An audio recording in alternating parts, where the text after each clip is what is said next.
Hey friends, my name's Aaron Ciotti. Everybody calls me Ciotti. Welcome to the show. That's what a $5 million house looks like. That's a five. That's the stabilized and horizon locked flight footage from the gig that I had on Wednesday with Alpha Fine Homes. Alpharetta is like the ultra rich town around here, and this company sort of like builds them, markets them, does all these things. And yeah, they're interested in drone fly-throughs because, you know, if your clients have infinite money, why not also sell them on a little fly-through of your $5 million house? Tonight, we are going to be taking a look at the Gamehat Aerial Pickled Whoop. In an awesome little case. Really cool little 3D printed case here. Link to the website is down below for anybody not watching this live. It's gamehat-aerial.com. And it is Gamehat Aerial and is it PickleRick FPV? Where's it at? PickleRick FPV, that's it. Getting together and building custom whoops, fully custom, built from the ground up, really nice quality. We're gonna kind of dive into it, but I've taken a really quick look so far when I was doing the thumbnail, and I can already tell it's like awesome quality. So yeah, that's the plan for tonight. We're also gonna do mailbag. My order from Pyrodrone finally came in, and 6 batteries is going to be us flying this around. We're going to have a little thrash session with it. And so, yeah, it's going to be a good one tonight. Let's just dive right in. Gamehat Aerial, gamehat-aerial.com has all the info. Homepage has some, has Gamehat ripping doing a couple of moving fan power loops through the blades. Super cool. And then lots of specs on it. There's the case, there's the rig, bunch of different videos with some cool stuff, support and perks, talking about like after sales support, basically. Some really cool stuff.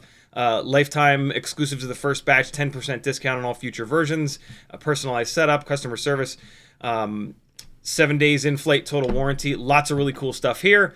Bunch of testimonials about us, what they're going to be doing in the future, and then here are the specs. They sent me the pickled race, and let's drop this down real quick and just dive into it. 15 grams dry, which is insane. I'm going to put that on the scale once we get it out of the little case there. Betaflight Air 4-in-1 flight controller, Tiny Whoop 0702 32,000 kV, T-Dog top spin motors, or for the first batch, which is what this one is on. The second batch, it looks like, and I think you can choose in the drop down. Yeah, you can pick in the drop down here which motors you want. Batch 2, it looks like, is going to be on the VCI 30,000 kV motors. They'll probably make more grunt, more torque, but they might not have the same sort of like top speed. They might not have as much RPM, or they might have more RPM. To be honest, they'll almost certainly have more grunt though. There'll be a more powerful motor with probably a little bit less runtime. Tasty mount at 40 degrees or bike guy mount. I don't know either of those mounts, so this is going to be cool. I can't wait to kind of take a look at them. 40 degrees is going to be interesting in my this little small basement, but we're going for it. ORT micro V antenna, very cool. You guys know that I absolutely love those. Betaflight light ELRS, the ELRS light receiver with the ceramic antenna, and then direct soldered motors. Colors and specs may change as we iterate and improve the product. Custom tune, and some really good service and support. So there you go. There's the specs on it. Let's take a look. Again, really cool little case, and he sent me 2 of them. I think I can maybe keep this one, which is awesome.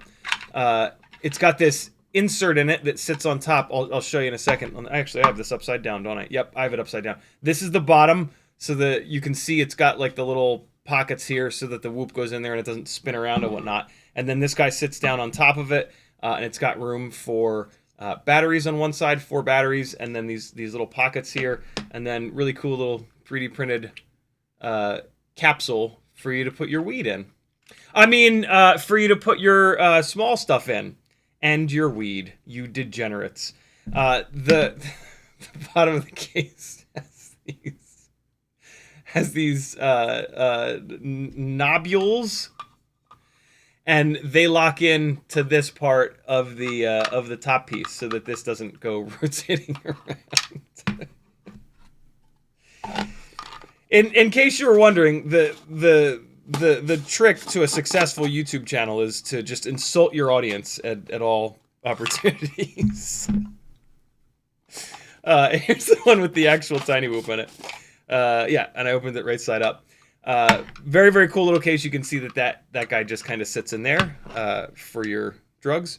For your small parts, like extra screws and drugs. Look, there's small pieces in here. What's in here? Oh my god, there's all kinds of cool stuff in here. Here you go. All kinds of cool stuff in here. This looks like little spacers for the AIO.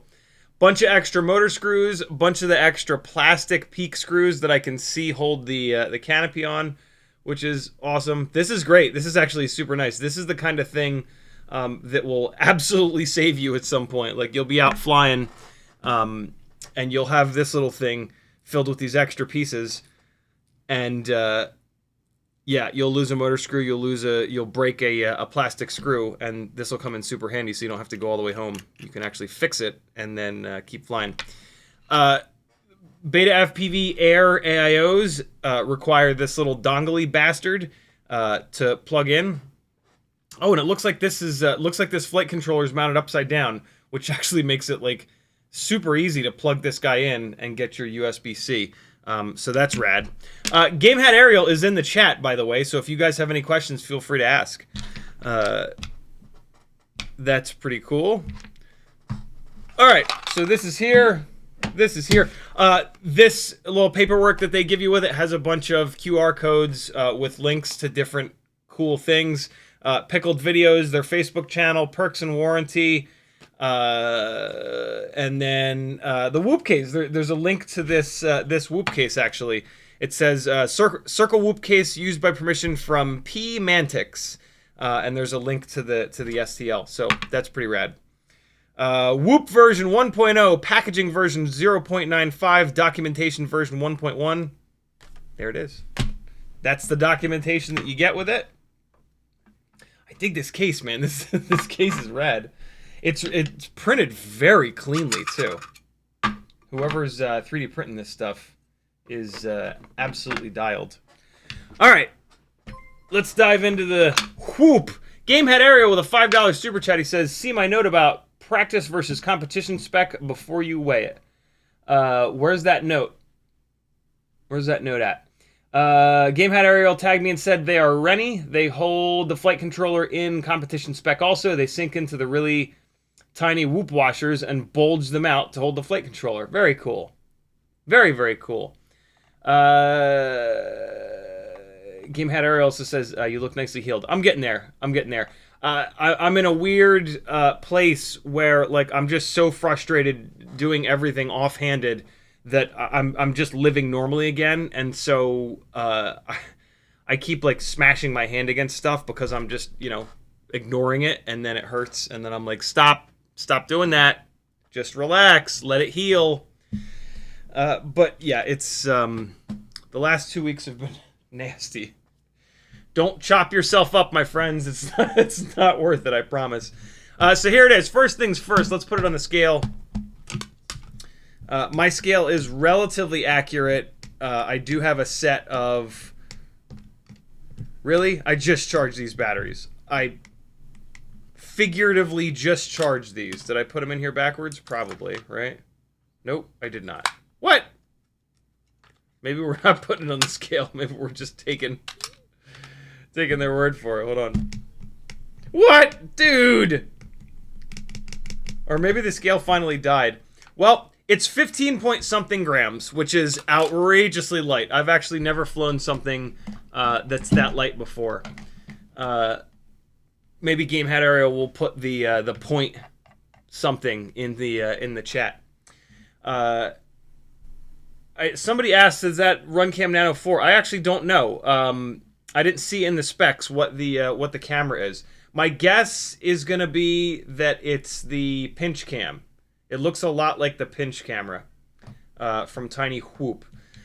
So we've got those T-Dog motors. We've got HQ. I'm gonna guess these are 1.2 by 0.9 by 3s. Let me take a quick look.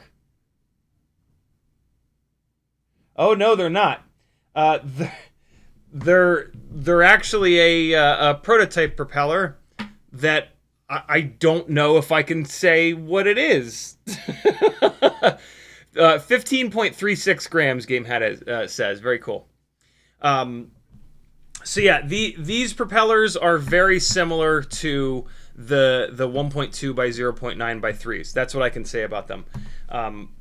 I've been testing these propellers and just telling you guys that they were 1.2 by 0.9 by 3s for the last like month or two.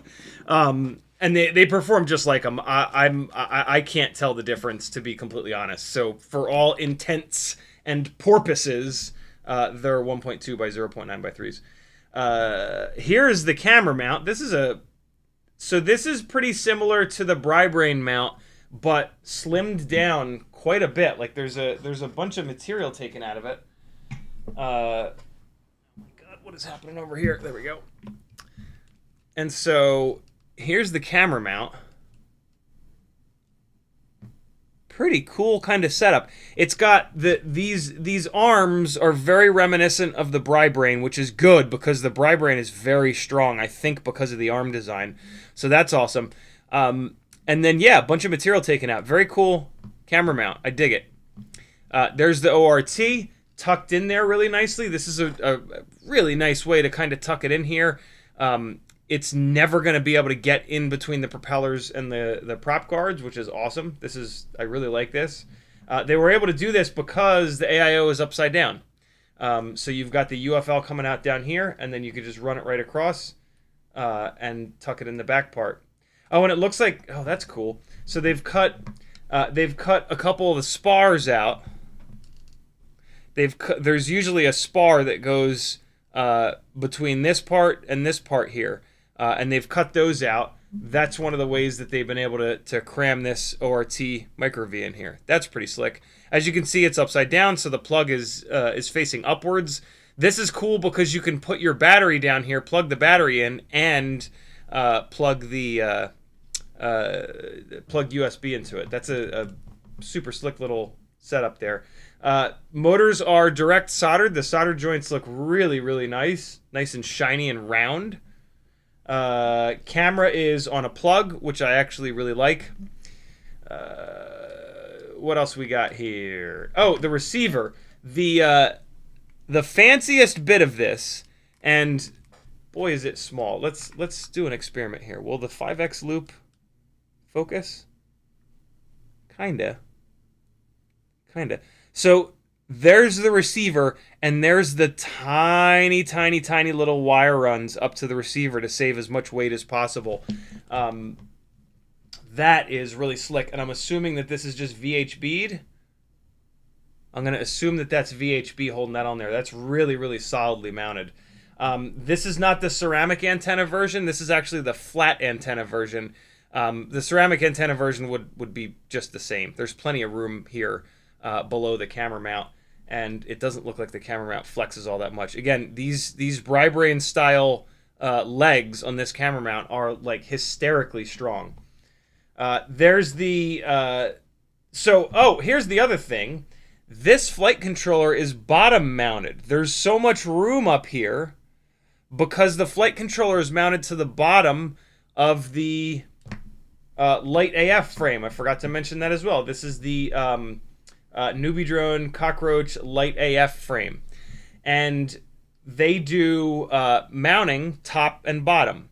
And so this flight controller is mounted on the bottom here to give the maximum amount of clearance up top, which is really, really slick. My question is, where am I going to put the battery? Oh my God, the battery is still going to fit in there. Oh, okay. So that's what makes these little inserts really cool. These little inserts are going to, come on.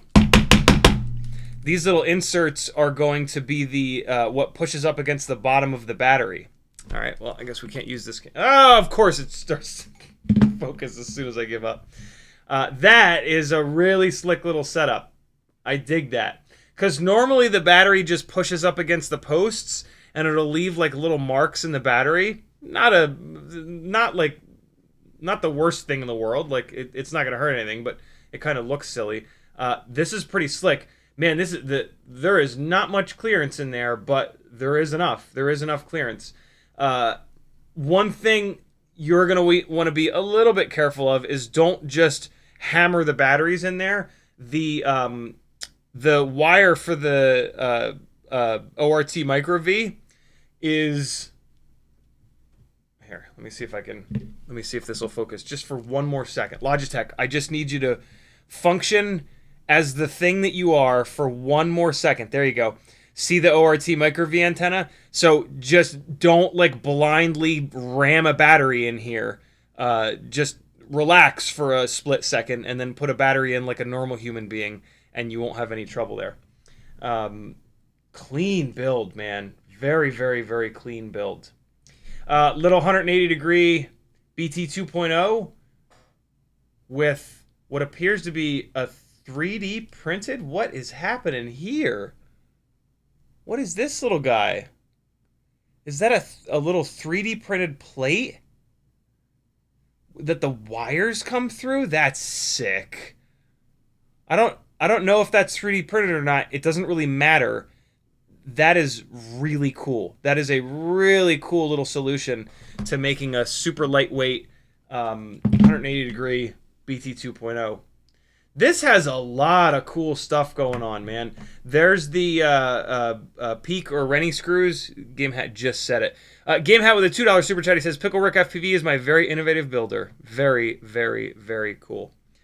Yeah, man. There's a lot going on this thing. There's a metal screw on the front, which I really, really like. This right here, the fact that there's a metal screw on the front here almost certainly means that these guys have been flying this. I'll betcha they had plastic screws on all three, and then after flying this thing a bunch and testing it a bunch, they broke that front one and then said, you know what, it's worth the 0.05 of a gram or whatever it is to run a metal screw up here. That's the kind of thing that, like, no offense to Happy Model or Beta FPV, but like that's the kind of thing that I can see them not catching, right? And they ship 1,000 whoops out that have 3 plastic screws there, and everybody breaks the front one, and the people that are actually DIY people just fix it. The people that aren't DIY people send hundreds of emails to the company. What do we do? So that's a really cool little touch. Motor screws are all either Rennie or Peak. Personally, for how hard and how often I crash, I would do a metal screw on the outside. I would do Peak on the 2 inside screws and then a metal on the outside. But that's just me. Again, the fact that they've got the metal screw up here says that they've been flying and crashing this, and so it's probably totally fine with these plastic motor screws. They did include a bunch of metal motor screws in the little drugs container. I'm so sorry. I can't. I can't. It's right there. It's that low-hanging fruit. So you could fix that. I've had 2 really annoying experiences with these plastic motor screws breaking, the heads breaking off, and then the screw was buried in the motor, and it was just maddening. And I was chasing the little RC drift cars when it happened, and I got like really frustrated, and I said, you know what, I'm never doing the plastic motor screws again. It's not worth the weight that you save for something like this. And for the racers, they all, I think, run the plastic screws because it is a significant weight saving. So, and this is the race version. So yeah, freestyle versus race, there's some things that are going to be different. That's okay. Also, a little bit of plastic removed from the middle of the battery tray here as well. Extreme lightweight weight saving measures. What I do like, though, is that they did not do winding material for the motor wires. They're using proper silicone-coated 30-gauge motor wires.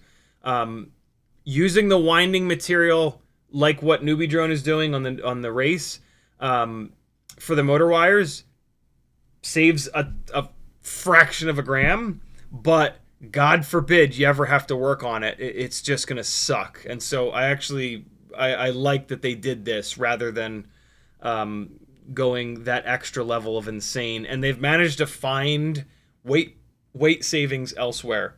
So I dig it. I dig it quite a bit. Let's get it into Betaflight and get it bound. I'll get my rates on it, and we'll get it up in the air.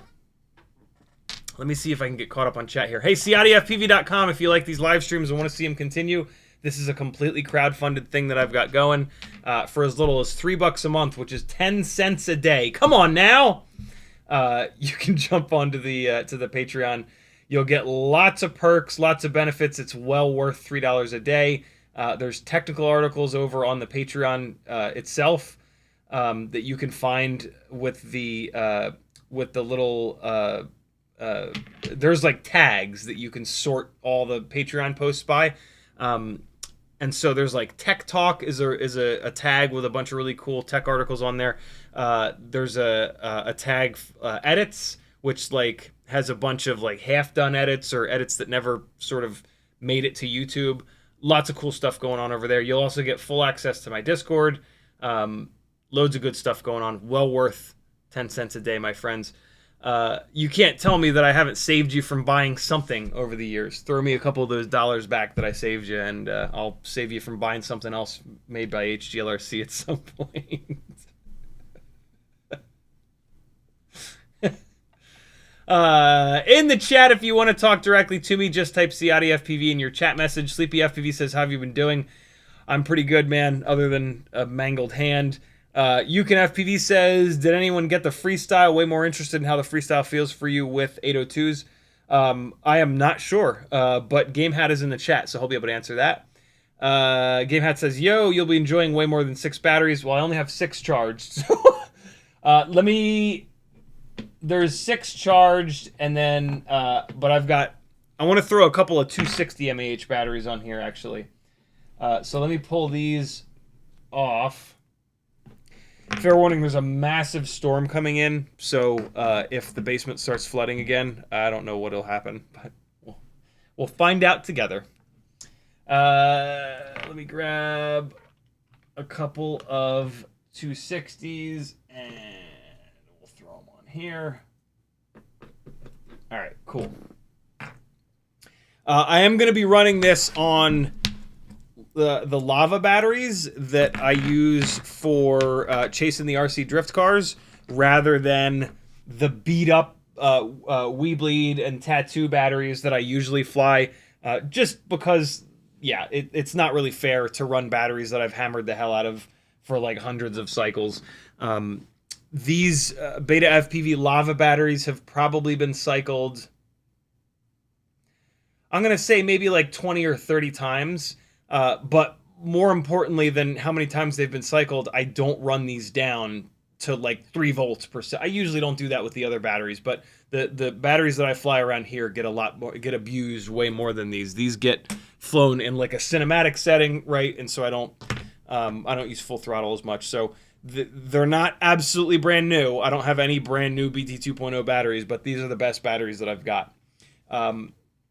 The lava batteries are a tiny little bit heavier. You like the Tattoo 3. I've recently realized the Tattoo 300 mAh BT 2.0 batteries are the lightest that I've got here to weigh, and I have a bunch of them. These are maybe like 0.4 of a gram heavier, I think. Not the end of the world. What that probably means, to be honest, is that these are slightly more than 300 mAh, or that these Tattoos are slightly less than 300 mAh. These guys all use the same like caps on the top of these things, and you know, the lithium polymer that's in the batteries, that is the majority of the weight. So yeah, these might give a tiny little bit more runtime. At the weight that this thing is at, I'm assuming that the runtime is going to be pretty gnarly. I'm super looking forward to that. Let's take a look in Betaflight here. Gamehat says, yours has the practice/freestyle durability mod installed. It might be closer to 16. Okay, I wish my... What the hell, man?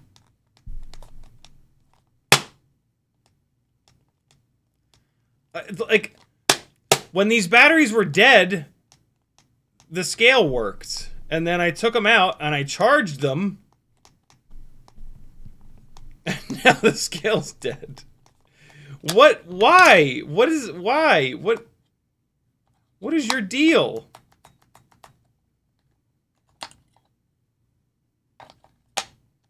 It's always something, man. Always something. Yeah, no, it's dead. And I don't have any other AAA batteries. Unbelievable. Nothing I can do. All right, hold on. Let me unplug this thing, because I do want to get caught up on chat real quick. The competition spec TPU for the race should be in the little container with the quad. Competition spec TPU for the race. Okay, very cool. I think I saw that in there. Uriel says, like Henry Rollins, what in the world? Gamehat says they are Rennie. Okay, they're Rennie, not Peak. They hold the flight controller in competition spec also. They sink into the really tiny whoop washers and bulge them out to hold the flight controller. Levser says, hey. Gamehat says, not a prototype, bought those from Pyro. Oh, wow. Okay, so I guess they're out already. Let me just double check. Hold on.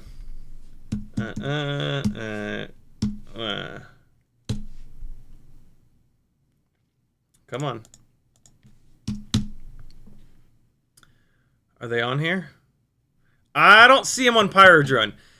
So I'm just not gonna say it, but they're just like the 1.2 by 0.9 by 3s. You won't be able to tell a difference. Someone might. A racer might. But I certainly won't. If you bought those from Pyro, then Pyro is accidentally sending out. Hold on, let me double check. Let me just look at them again real quick. Yeah, Pyro is accidentally sending out prototypes. It's pretty funny. Yeah, I'm gonna play it safe and just not say what they are. But yeah, just like the 1.2 by 0.9s. Gamehat says that's the tasty mount there. Batch 2 is shipping with the bike guy adjustable mount. Very cool. Gamehat says even less battery clearance in the competition TPU. It's wild. And yes, you have to watch the antenna. We're considering changing the routing. Just took the back off of... Oh! Okay. So this is a... this 180 degree BT 2.0 is a Betaflight 180 degree with the rubber back part removed. That's pretty slick. I didn't realize that that's what it looks like. Very cool. Gamehat says, we're pilots here making these, so we build and serve like we would want, which is missing from Bind and Flies. Indeed. Indeed. I can't tell you guys how many times I've gotten a bind and fly, and it's just super obvious that like either nobody flew it before it went out, or nobody that flies hard and crashes flew it before they made thousands of them. So there's a bunch of things on here that are really, really, really welcome to see. Rennie is a good bit stronger than Peak too. LOL, I'm giving CiottiFPV an hour of reading chat to catch up on. Tamava says, should I buy an HGLRC or AOS frame? Yeah, don't buy HGLRC stuff, in my opinion. All right, caught up on chat. Let's get into Betaflight here. So this is tuned and ready to go. So we can skip most of this, but just for the sake of kind of running through it, there's the ports tab. Here's the configuration. PKL race, nice. PID loop is at 4. It's great. Accelerometer is on. Barometer and magnetometer are off. LED strip is on. I don't know if there's any RGB LEDs, but it's not going to hurt anything. OSD is on. Beacon tone 4. ESC beeper is turned on. ESC beaker is turned on. Nice. Minimum cell voltage is set at 3.15. Warning cell voltage is set at 3.25. It looks like this scale might have been adjusted. That's pretty sick. Failsafe with tiny whoops, I move it to 3 seconds. It's not a big deal though. If it goes into failsafe, it'll freeze and just stick with the last stick inputs for now 3 seconds instead of 1.5 before it turns it off. It's a whoop. It's not going to hurt anybody. Interesting tune. So this is a racing tune, which makes sense. It's a racing rig. You can usually tell a racing tune from a cinematic tune by there being more P and I gains than D gains. So this is going to feel really sharp. Feed forward is turned down quite a bit, though. I would actually expect a ton of feed forward. Maybe it doesn't need it because it's so lightweight and has good power. Dmax is not zeroed out. I really like that. High gains are turned down quite a bit. Interesting. Pitch damping and tracking are turned up a little bit. I like that. And then the master multiplier is turned up a little bit. In the feed forward settings, the jitter reduction is outrageously low. Again, we're not going for smoothness with a race build.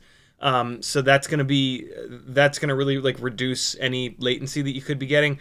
iTerm relax is up on 15. That's the stock setting. Dynamic damping is normal. Dynamic idle is turned on at 50. 100% motor output limit. Cool. Oh wow, kiss rates. That's weird. Let's go to rate profile 1, which is probably on actual. It is indeed, and I'm gonna put my rates in here. I'm not going to change the tune at all, but it's insane to not fly your own rates. So, get that going here. Okay. Oh, there's a throttle limit. That's interesting. There's a throttle limit of 85%. Not a motor limit. The motor output limit is 100%. There's a throttle limit. So what that means is the PIDs have access to full power, but you do not have access to full power on your throttle throw at 85%. I'm assuming that with these motors that make good power at the weight that this thing is at, it's going to be absolutely insane, but there's a chance that I'll bump this up to 100%. We'll see. Filtering is...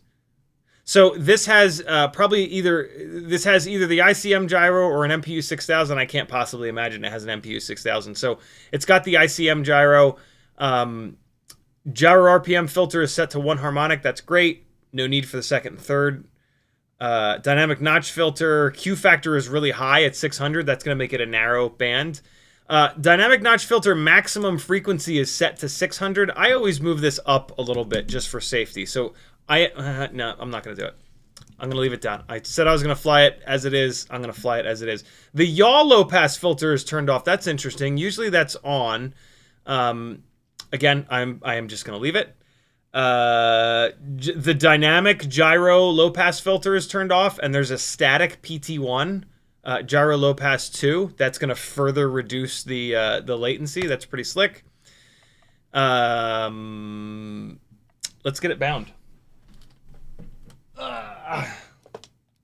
And I'm going to use the little trick where if you have a module that has a screen on it, even if you're using a binding phrase, you can still use the binding feature on a module like this. So bind mode, press to send bind request, and then bind receiver. Give it a second here. Oh, hold on, let me hit this one more time. All right, and there it is. That's pretty awesome. Sticks bottom left, everything is below 1,000. That's great. Sticks top right, everything is above 2,000. That's awesome. The stick low threshold and stick high thresholds are properly dialed in for that. This is awesome. I'm going to put just a little bit more deadband in here. I fly quite a bit, and I use an old transmitter, so I get a little bit more jitter in my gimbals than some of the other ones. I do need to change it to TAER, and that'll stop the quad from spinning. Cool, we're good to go here. I am going to need to move these modes around probably. Angle is going to be on aux 2, and it needs to be in the all the way up position. Oh, actually, I'm going to turn angle mode off, and I'm going to turn horizon mode on. There we go. All right, and then beeper, I need to put on aux 3. Yep, in the all the way down switch position. Air mode is permanently on, I think. Maybe. I'll check it in a second. Flip over after crash, I need to put on aux 3. That's where I use it, in the middle switch position. Good to go. I didn't realize there's a pre-arm in here. That's interesting. Let's turn it off. I usually turn on launch control, but yeah, I'll turn launch control on. It's just fun. Just for fun. And that's it. Let me check air mode though. Air mode is not turned on. Makes sense. It's a racing rig. I am going to put air mode on a switch. Where is it? There it is. Add range. Flip the switch that I want it on. I want it off here, and I want it on here. So there, it's a spring-loaded momentary switch. So when I flip the switch, it turns air mode off. When I release the switch, air mode is on. That's what I want for freestyle flying. Modes are now good. Adjustments. Ah, look at that. Look at that. You can tell when people have been watching CiottiFPV when they know this little trick. They had it on aux 3. I'm just going to move it to aux 2. And now we have selectable OSD. It is set up props out. This is going to be the first time I've flown a props out tiny whoop in a while. Don't need to change anything in here, though. OSD is not going to be my setup, which is potentially going to drive me insane. So I'm going to put my OSD on here. There's really no reason for me to fly this with someone else's OSD setup. You do you on the OSD stuff. There we go. All right, my OSD is now done. Well, I need to check it real quick. Cool. Yep. Perfect. Okay, video transmitter. Low power disarm is turned off. I'm going to turn it to on until first arm. I always run it like that. It is on race band 8. That's great. It's on 25 milliwatts. That's awesome. Let's save that. Okay. No LEDs. Don't need that. Does this thing have black box? Oh, it does have black box. That's pretty cool. Let's just set, just for the sake of doing it, we'll set the black box real quick. You almost always want it to be gyro scaled. And we're gonna save and reboot, and then I'm gonna go in there and erase. No, we'll leave it. We'll leave it. It's got logs on it already. Cool. That's it. That's a full setup. That's how I set almost every single one of my tiny whoops up. Time to thrash it.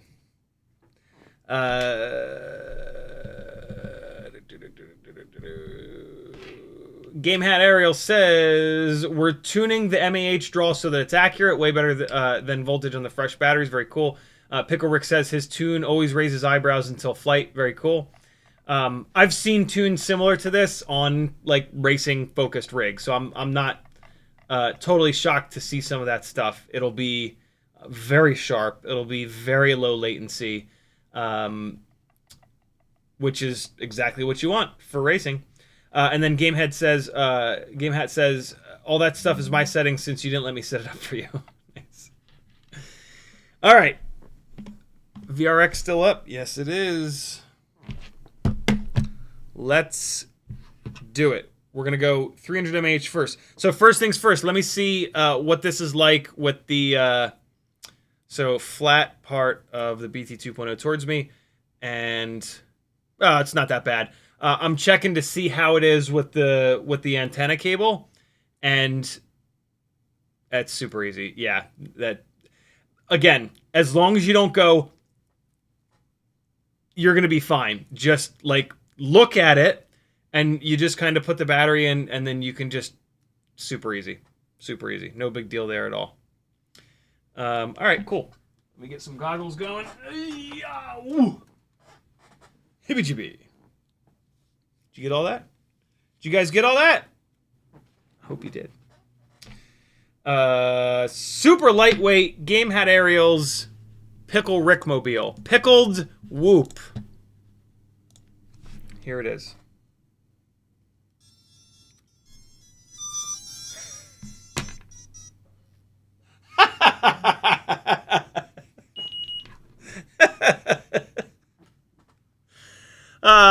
We are all such fucking children, and it is great. Ready?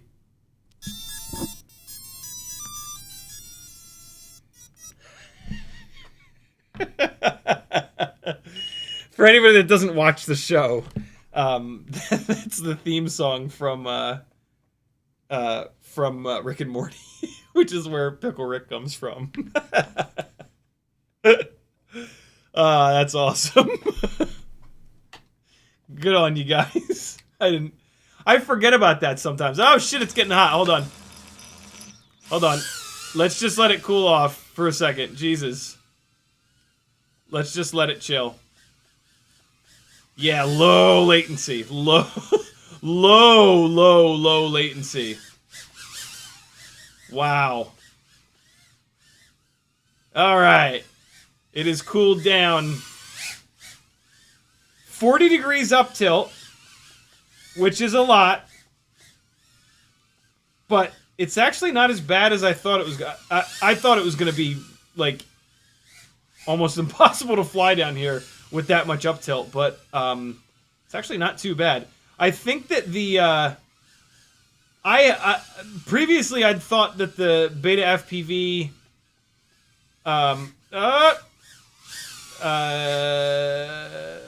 banana hammock canopy was at like 20 degrees up tilt. Now I'm thinking it's 30 degrees up tilt because this isn't that much extra up tilt in comparison.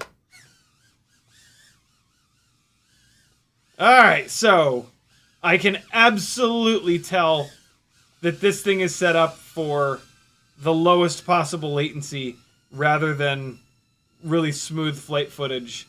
The tune is definitely not overactive. It's definitely a Betaflight flight controller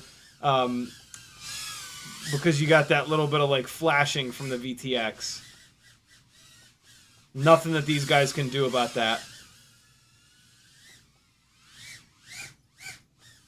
Light. So the not only is there very obviously super low latency to the tune, but the lightness also helps with that. I gotta scratch my nose. How light this thing is helps with that as well. Oh boy.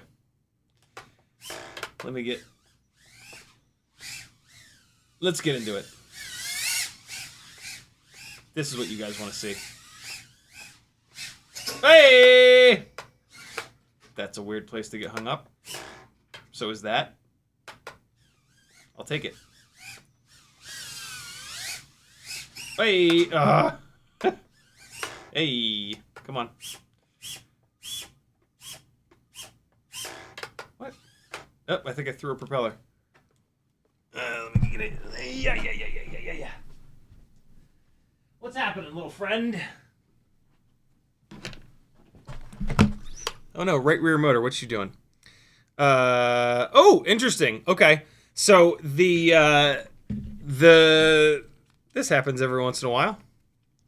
The one of the little motor wires got pushed up into the. If you ever wanted an example of how little initial torque our motors make, this is a perfect example of that. That wire just popped up, and that's too much for the motor to be able to handle. So push it back down, and away we shall go. Ooh, I almost left that camera on. And we're back. And we're back. So this first battery is half kind of chilling, and then half jamming. We'll see what the runtime is like. We're already at 2 minutes and 45, which is damn good. Woo! Not a hint of prop wash.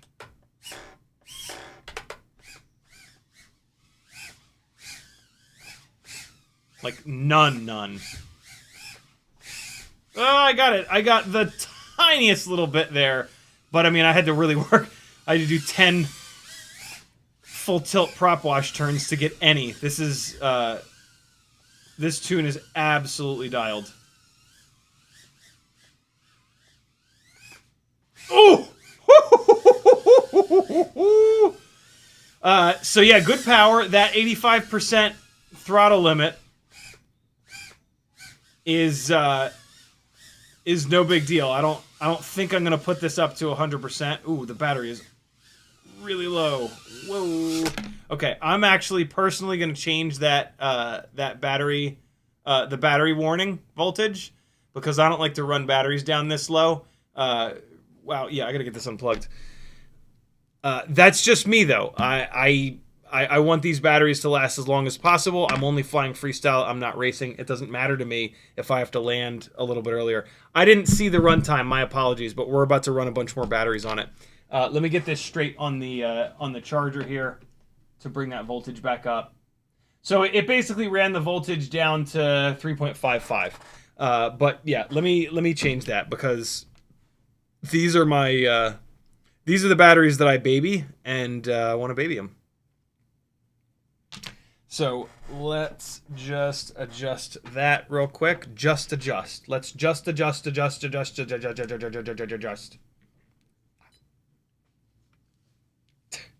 Craig says, "Great to see you flying again. Fingers are better. They're getting there. They're good enough to where like it's not painful to fly, which is awesome." Here we go. Connect. And we're going to go to power and battery. And then, so the minimum cell voltage, I think I normally do 3.3. And then the warning cell voltage, I think I do 3.5.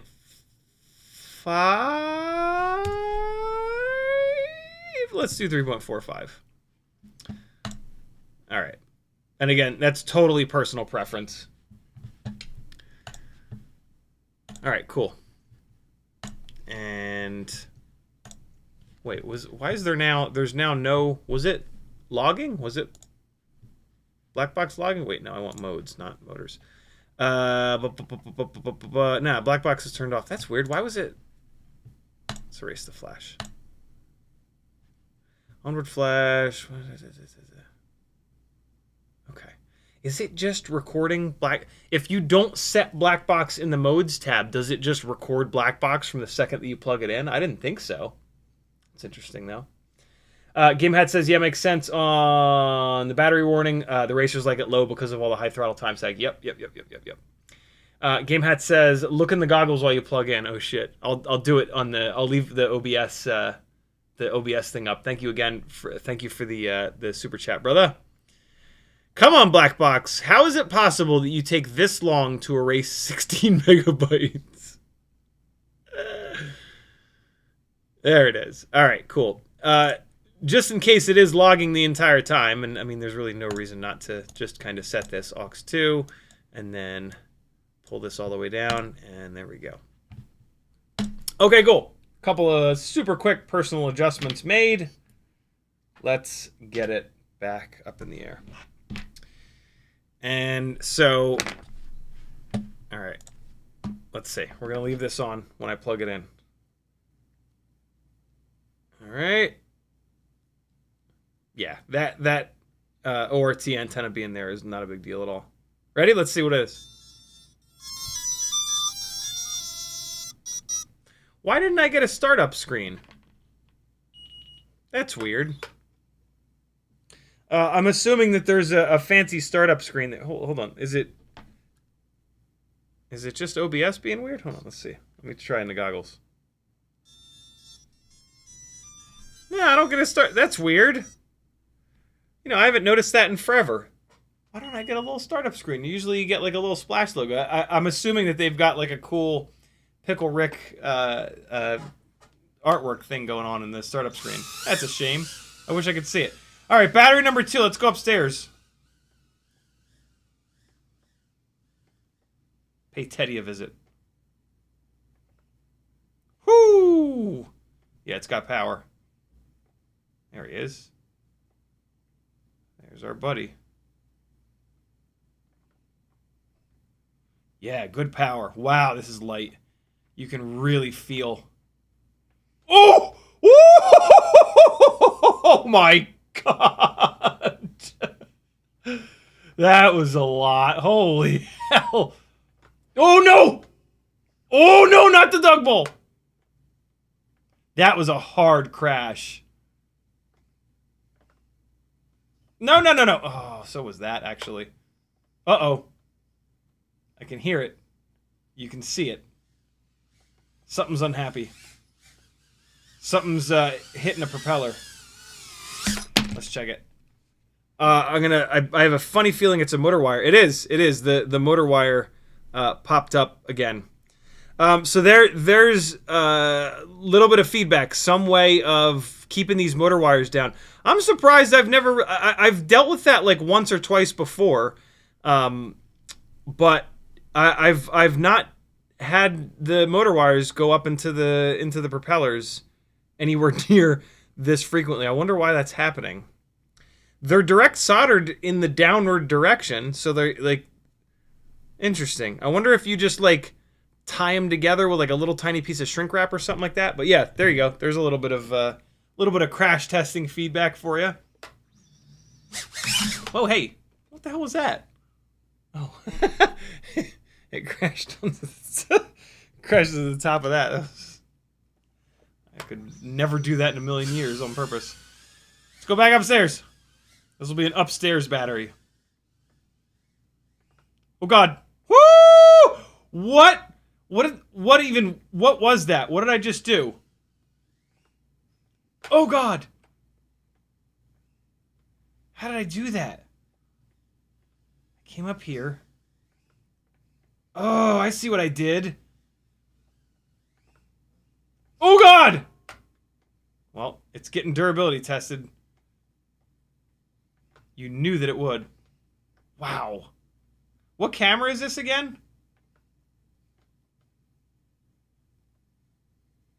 Let's see how it orbits. Let's see how it orbits 14-year-olds. It orbits 14-year-olds well. Let's see how it hits 14-year-olds. It hits 14-year-olds well. Let's see how it spies on 14-year-olds' cell phone habits. It doesn't do that well. Can confirm. Not a good spy drone! Man, you can tell it's got a lot of power by the fact that I keep hitting the ceiling. And it's lightweight. Little low battery warning there. Let's bring it on back downstairs. Not a good spy drone. Which is a good thing. Hey, yo! Whoa, that recovery! I think crash recovery is turned on. Which is great. Ah! I get a funny feeling I'm taking a walk. Nah, we good. Oh! Hey! 2 minutes and 57 seconds, 58, 59, 3 minutes. Let's see where the battery bounces back to. 3.58, 361, 362, 363. 3 minutes of runtime. That's good. For something with this much power, that's right on the money. 364, 363. Yeah, these batteries are bouncing up. Let me see where it's at when I put it on the charger, when it doesn't have the load of the electronics pulling on it. 3.75, 3.8. Perfect. Yeah, so that's where I want my my throttle bing bong to be. Let's keep going. It's nice. I don't have to put this on the charger to bring it up to storage voltage. That's kind of why I do that. Part laziness, part being as nice as possible to the batteries. But again, you could absolutely get more runtime out of this by running the batteries down as much as most people do. We got some purple hair in here. That is Little Boo's hair. Let's get that cleaned out real quick. Damn, lightweight, low latency. I guess the closest thing that I can compare this to is the Newbie Drone Hummingbird Race V2 and the V1. But those have more grunty motors and much less runtime. This is, in my opinion, much better balanced. The Happy Model motors are not like so horrendously overpowered. And being able to get 3 minutes of runtime is awesome, even when I'm upstairs hammering full throttle, doing the full room power loops. So yeah, this if I was gonna start racing, I would rather have this than the Hummingbird Race. Hummingbird Race is maybe it's just kind of too aggressive, I guess, and it's heavier. This is actually lighter than the Hummingbird Race, by damn near a full gram. All right, hair cleaned out. How we feeling? Pickled Whoop. Everybody cool? Yep. Everybody's cool. Camera mount still hanging in there. No broken screws. Awesome. More abuse coming at you. Gamehat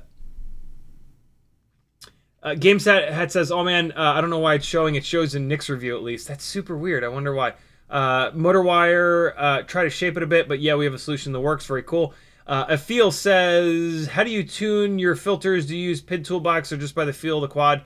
To be honest, the stock tune in Betaflight, like in the last like 3 versions of Betaflight is really, really good. I'll typically push the D-term slider up a little bit. I'll take on a tiny whoop, I'll take 3 RPM filter harmonics down to 1. That's mainly it. You can also usually take the gyro slider and push that all the way up to 2.0, but yeah, pretty subtle kind of changes.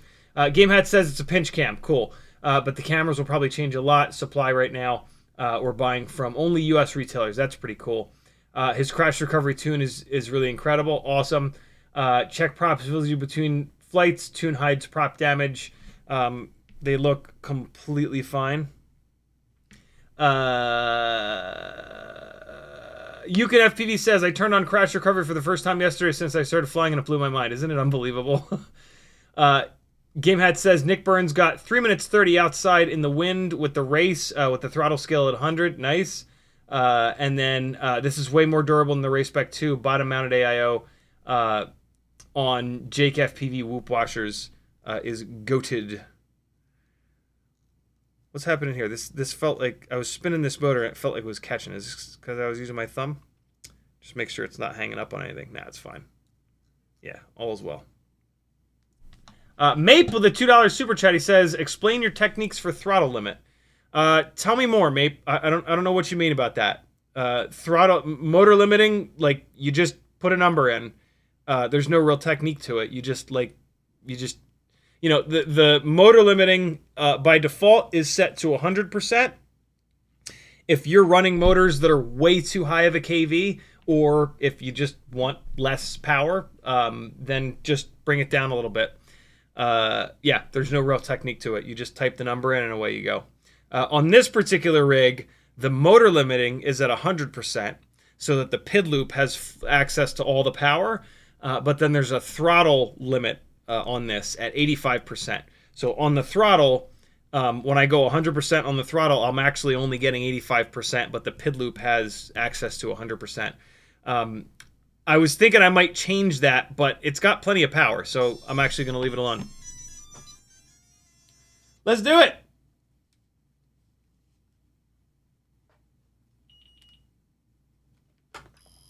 Nope. Something is catching. It was that back motor. What are you catching on, you little rat? Let me make sure it's that back motor. No, it's not. Oh, it's the front motor. What are you catching on? What are you hitting, you little bastard? Probably, it's almost always the strut that it's hitting. Let's see. All better. It was just barely touching the rear strut here. When you start crashing these really hard, every once in a while, the prop will catch on the duct, and so you just take the motor and just pull it out a little bit, and it's totally fine. Let's do it. Here we go. Oh, God. No, no, no. Please, no. Yeah. Ooh, almost got it in there. That's what she said. There we go. Hey. Oh, hey. Nope. Yep. Yep. Yep. Yep. Those of you that have been watching the last couple live streams, you know what time it is. It's time to try to hit the hardest trick in the basement, which is the double mega power loop. This is where I will break this rig. I'm so sorry, Gamehat. Oh! Alright, so the hardest trick in the basement that I haven't even come close to hitting yet is the mega. It starts with the mega power loop, which I've hit quite a bit, which is this. Oh my God. I can't hit this consistently, but I can hit it pretty often. So it's that, and then back through here. All right? It doesn't have to start here, but it almost always starts here.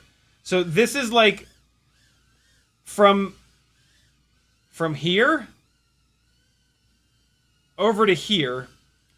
This is like 15 feet. This is a huge power loop. Like, look at the size of that. These are a bunch of albums covers. This is a giant power loop. So that's the mega power loop. That's where this new thing starts. But after that, after I go through here, then it's another giant power loop that lands here. And that I haven't even hit. I haven't even hit that by itself yet, let alone tying the two together. So, step one is going to be to try to get this second part of the move. I don't usually have this cube gate here because it's too cluttered back here. But, oh, that was close. But I'm a sucker for punishment. And so this second part of it is actually a lot harder because I have to go through here, and then I have to go through here, and then down to here. The OG Mega Power Loop is a lot easier because I don't have to go through this vertical gate up here. So I can just go in here and then just hammer it. It's still pretty hard. And then get it up through here and then back down there. This second one is ridiculous. Also, if I do manage to hit this, I'm just going to smash right into my drum set. But I haven't even been able to get it into that cube yet. I keep coming up exactly as short as I'm coming up right now. Ah! Oh, Jesus. All right, this battery's ready to go. I feel like they have increased the amount of time before the low buried in the CLI. You can increase the amount of time before the low battery warning pops up, and I think they've done that, which is kind of slick. I'm not used to that though, and so it's I'm getting like I'm not getting the low battery warning when I think I should, but that's actually cool. I want to kind of keep flying this.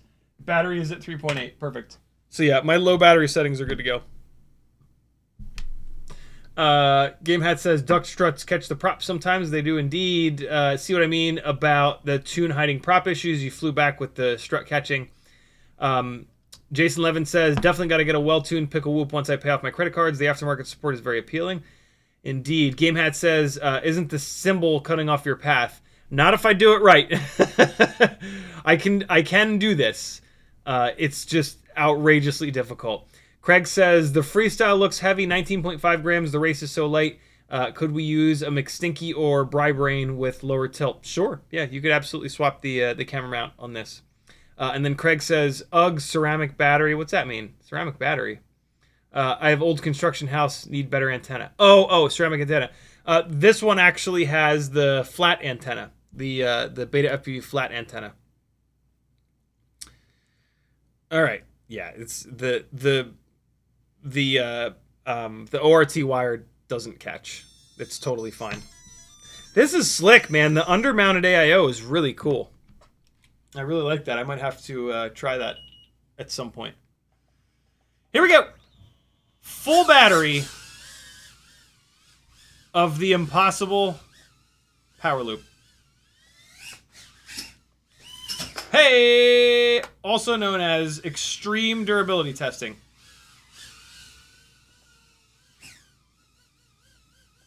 Here we go. Yikes. Hey! Nope. Don't force it. Get it lined up properly. Oh! That was the one! That was the one, but I got on the throttle too early. Oh! Alright. Oh!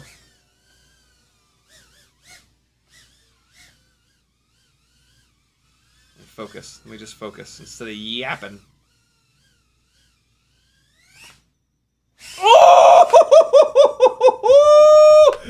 I think that's only the second time I've gotten the damn thing into the cube. Boy, is it going to be hard to get out of it. This is... I will never be able to do this consistently. Oh!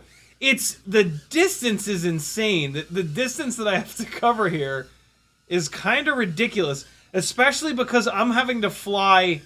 In order to get it from all the way down here to all the way up and through these, I'm having to fly this thing like all the way here. Right? So that I have enough space to throw it up through there. And so the distance that I'm actually covering is like from here all the way back here. It feels, and it is, a much bigger distance than the Mega Power Loop. Boy, this makes the Mega Power Loop feel easy. Hey!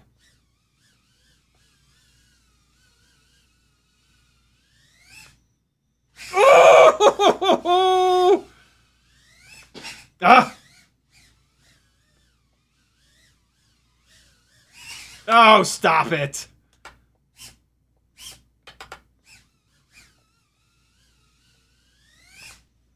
Oh my god, it's so... God damn it! I know the solution. I know the solution. Here's the solution.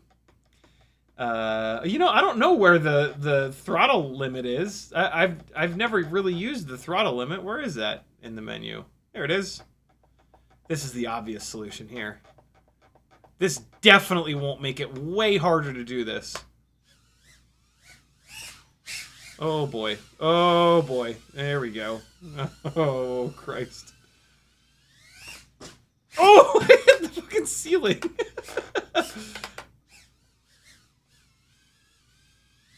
Nope. Oh! I hit the snare drum pretty hard. Oh my god, the throttle control is noticeably more difficult now. I'm actually going to put a little I'm gonna put a little bit of throttle expo on here. So cruising throttle. Cruising throttle is 35, 34, 34. Look at the runtime. What's the runtime so high for? 35, 34, 35. I'm going to put the throttle expo at 34. Profile. Jesus, where is it? It's in... Is it MISC? Why don't I remember where it is right now? No, it's not in MISC. It is in MISC PP, isn't it? Where's my miscellaneous PP?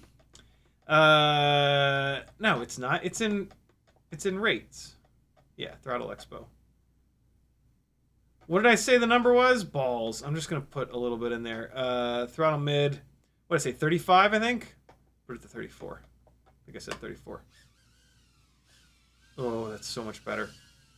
Let me just get it dialed in a little bit better. 33. 34? Nope, that's it. Yeah, oh, that's so much nicer. All right, 1 or 2 more tries. Nope. Huzzah! I ran this battery down a little tiny bit lower. No big deal, though. 3 minutes and 30 seconds. Look at that. All right. 2 more 300s, and then 3 more 300s, and then a couple of 260s. And then we're going to do mailbag. This thing is awesome, man. This is custom tiny whoops. Like, as good as the bind and flies have gotten, there is a noticeable increase in performance when you go to a custom rig.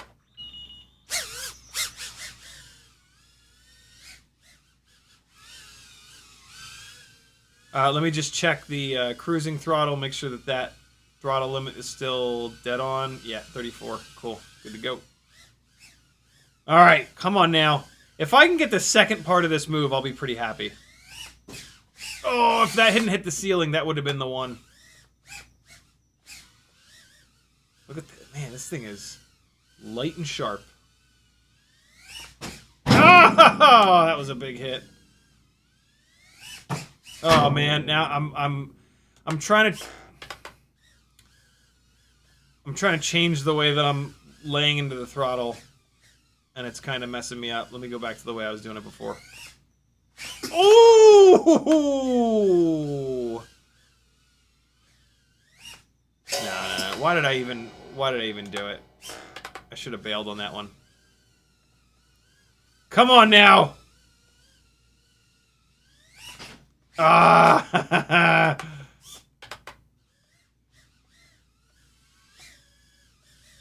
Let's just fly.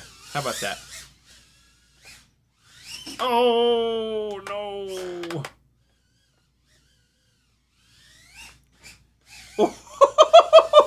What was that?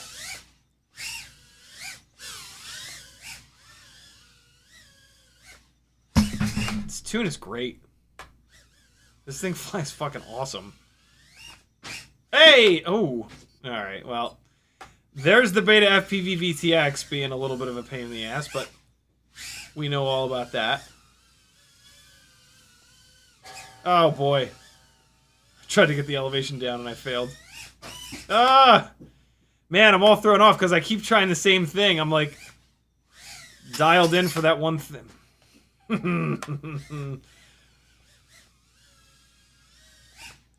In my defense, this is more up tilt than I usually fly. This is lighter weight than I usually fly. And this is a different camera than I usually fly. So there we go. There's my racer excuses, man. I almost hit myself in the head.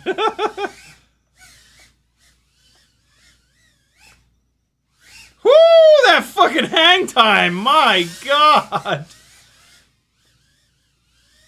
Lightweight is going to give you more hang time. Oh, no! It just knocked propellers all over the desk. I had a stack of propellers right here. Just smashed them all over the desk. One went all over here. Oh my God. Yeah, look at all that up tilt, man. Look how little desk there is in view. That is a race up tilt. I'm surprised how quick... Whoa, boy! I'm surprised how quickly I've gotten used to it. Oh, boy. What's happening? As soon as I say that, I get all messed up.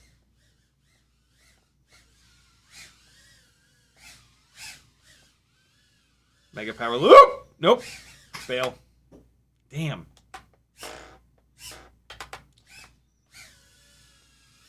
This thing is fun to fly. What was that? What did I even hit there? I'm doing it again. Oh my god. Oh, come on now!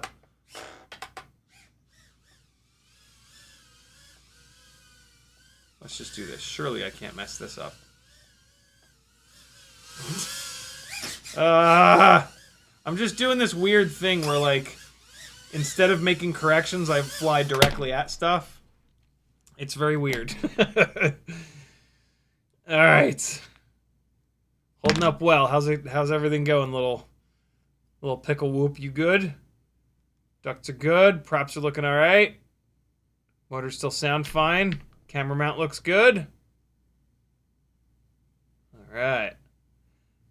Rennie screws on the camera mount are holding up totally fine. Love it. Two more 300s, and then the 260s, and then you guys are gonna get to stare at my mailbag.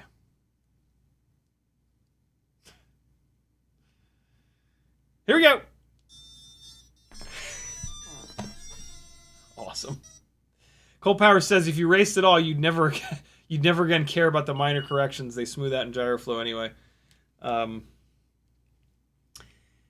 Yeah, I mean, sorta, but like, if gyro flow has to fix that stuff, it's gonna zoom. And so, oh boy. So personally, I fly in a way that you either hopefully don't have to really use any stabilization, or if you have to use stabilization, it's gonna do as little as possible. With GoPros, a lot of the, like, more than half of the work that I get, my footage is being cut in with medium format cameras, Red Komodos, for example. And when you cut a GoPro in with a $3,000-$4,000 camera platform, every single pixel counts. So, but that's just me. Most people are not in the scenario that I'm in. Oh, it just caught that second gate. Whew, man, yeah, it is crowded back there with that extra cube added in. Get in there! Oh, it was there and I recovered it. Okay, I'm getting closer. I needed that little break, I think. Oh, this is gonna be a... I don't know. I'm probably never gonna be able to do the double. I'm probably never gonna be able to do the mega power loop into the impossible power loop. Oh my god, this thing has a ton of power at 100% throttle. Jesus. Oh, that was... Come on, baby. Ah! It's such... There's this incredibly fine line of hammering the throttle early enough, but not too early. If I get it too early, it crashes into the ceiling. If I don't get it early enough, it hits the crash cymbal.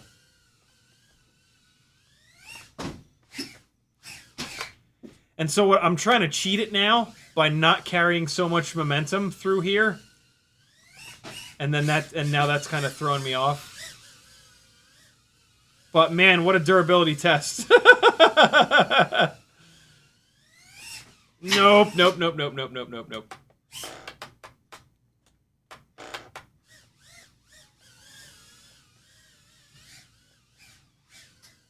No, no, no. Stop ping-ponging.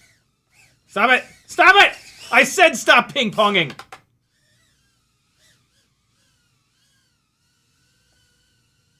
we go. Oh.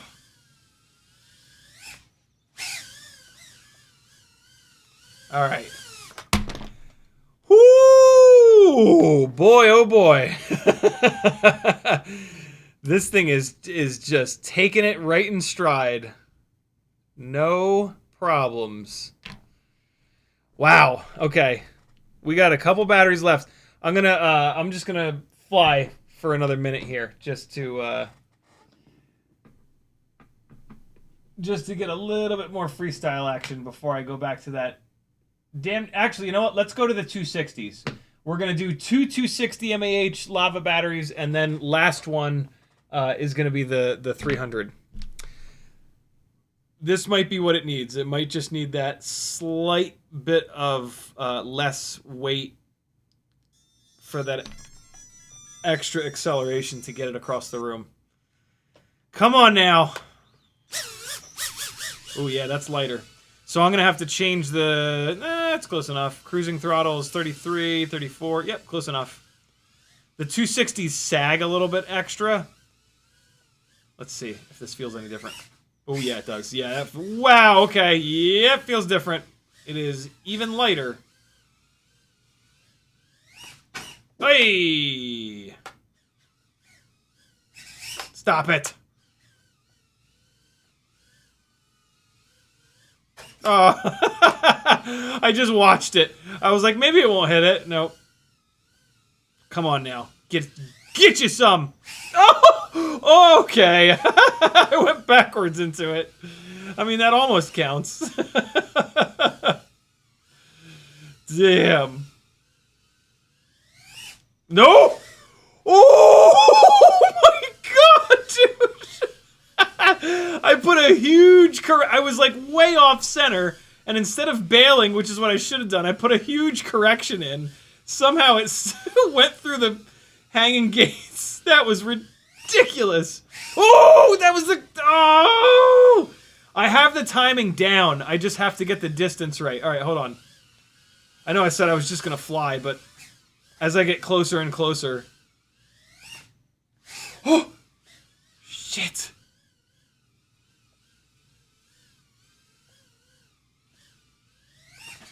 Oh, I nipped it.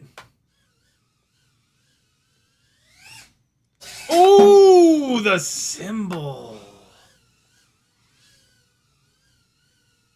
Come on. That's the one. No! I thought that was it. I thought that was it. I spotted my landing. I was ready for it. I don't know why I just smashed into the coffee table there. That was awkward. Nope, that ain't gonna do it. That ain't the one. Come on, baby! Ah! Oh my god! I hope you guys are having as much fun as I am. If you don't like how often I crash, watch something else. Nobody's forcing you to be here. Ah! No! Get it settled. Settle down. Settle down. Just settle. Settle. Settle. This is the one. No, I didn't get nearly enough of a throttle hit on that one. One more try. Oh god! Oh boy! Okay, never mind. The Pickled Whoop made the decision for me. It said, nah bro, change the battery. Oh, that was awesome. Alright, man. One more 260. The 300 is almost done charging. This thing is a blast, though. Man, 15 point something grams. Good lord. Yap, yap. Woo! Okay. Man, I'm tempted to just kind of fly it around and just sort of freestyle around, but I'm so close. And it would be so cool to hit this for the first time with this rig. So I think I'm just gonna keep trying. Oh! Oh no! that was the one! No, you son of a bitch! Nope. Oh my god, that was the one! It was in there! Oh! Alright, hold on. Settle down. Relax. Okay, it's fine. It's absolutely doable. I just did it. I was just like 1/1,000,000th of a second early on the catch it from hitting the floor throttle blip.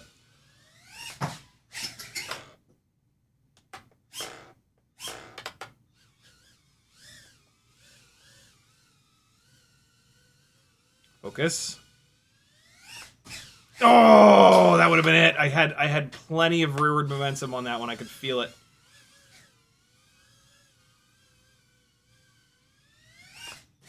Oh, if it hadn't hit the ceiling. Oh, God, I'm so close.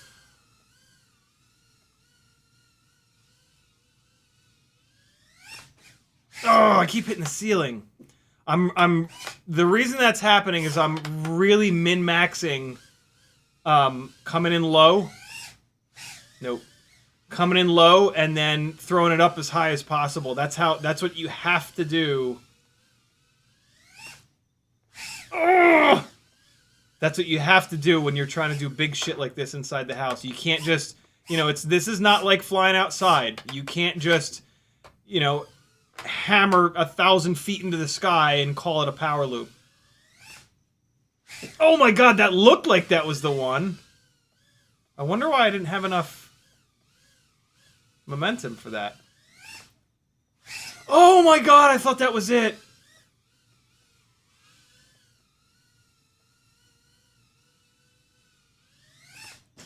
Son of a bitch, that would have been it too. Ooh!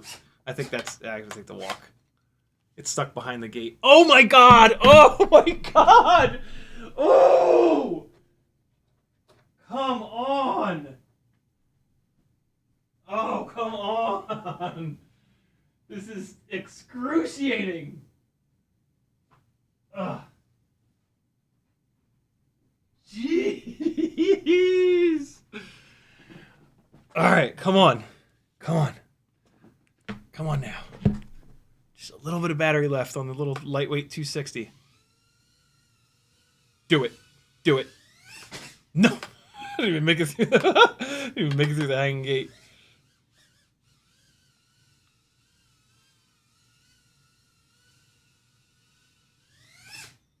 Oh my god! I hit the jam block. I've never done that before.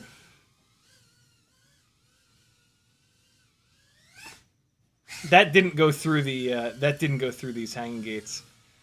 Oh boy. The battery's too low at this point, but oh my god! I almost hit it on a dead battery. Oh no, yeah, you can see. It doesn't have quite enough voltage at the moment. Ooh! So, this thing was perfectly clean an hour ago. There's a bunch of hair in it. I'm gonna flip it to turtle mode and I'm gonna spin each motor up and I'll hold it up so you can kind of hear it. This was super smooth an hour ago. Motor 1's not bad. Motor 2's starting to vibrate. Motor 4's starting to vibrate. Motor 3's pretty clean. That's normal. Motors 2 and 4 up in the front, they take the majority of the damage. These motors were brand new an hour ago. This is the problem with like trying big tricks over and over again like this. I'm going absolutely full throttle and just hurling this thing across the room. The motors are gonna get beat up. Tune's hanging in there. The tune is starting to make a little bit of noise, but I mean that's this is what happens. This is what happens with 1mm motor shafts when you absolutely hammer the shit out of them. Last battery. I absolutely love that even though it's an aggressive tune, it's not like a razor's edge tune, and you can actually just hammer on it and not have to go back in and change the tune. That is perfect. That is exactly what a tune should be. Woo! All right. Let's just enjoy it for a minute. Let's just run into the couch for absolutely no reason for a minute. Yeah, the hang time that this thing has from it being so lightweight is incredible. Woo!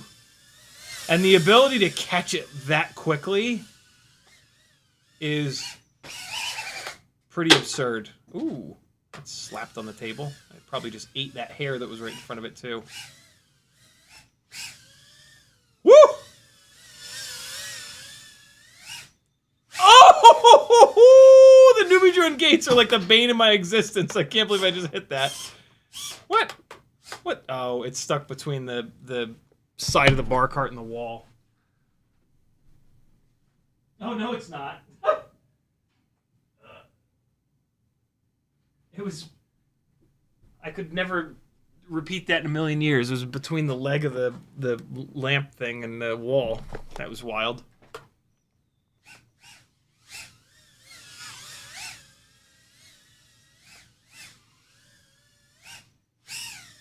Oh, really? Throttle mode off, or air mode off, rather. I forgot about that. Forgot about air mode on a Switch. All right. Do it. Do it. Nope. I forced that one. I was, like, making corrections and shit. Oh, God, I almost rolled over it. Come on, baby. Nope. Settle.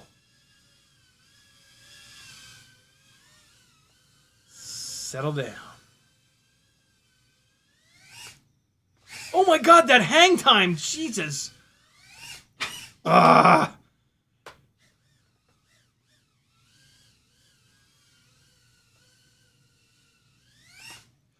Oh no! I might have.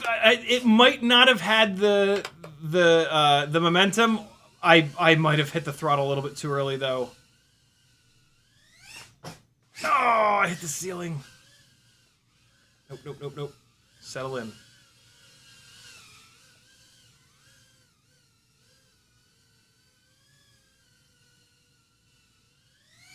Oh, nope, nope, nope. Absolutely not. Nope, absolutely not.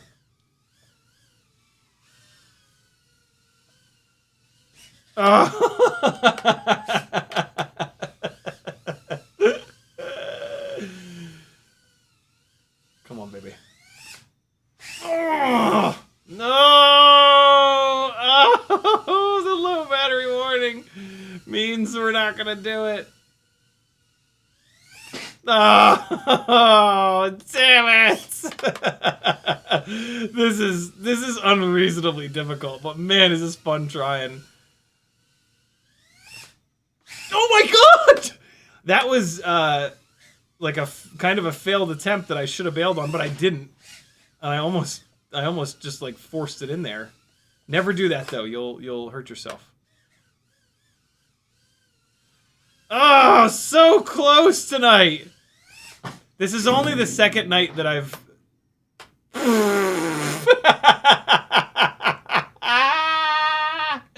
This is only the second night that I've been trying this.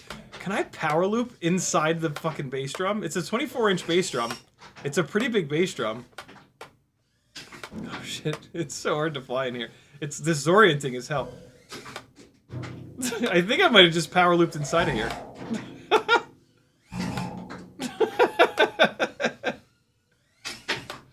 Ever wonder what a pillow feels like when you put it inside of a bass drum? This is it. Come on, can I power loop in? I won't even, if I do pull it off, I won't even know it. Oh, this is gonna be fun. Ready?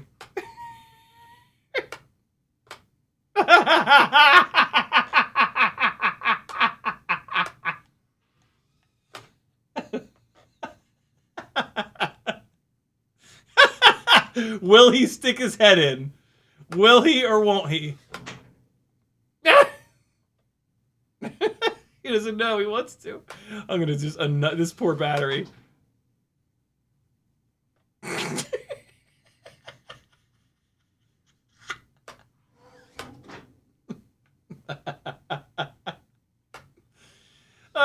Oh, Teddy, you're such a good dog. Oh, shit. Thank you for not eating the tiny whoops, Teddy. Sometimes I can get out of here, but it's not worth it. I'm just gonna go grab it. 3 minutes and 40 seconds run time. Oh, perfect. The fucking goggles are going dead. Oh my god, so close. So close. What a bash session though. Good lord, man.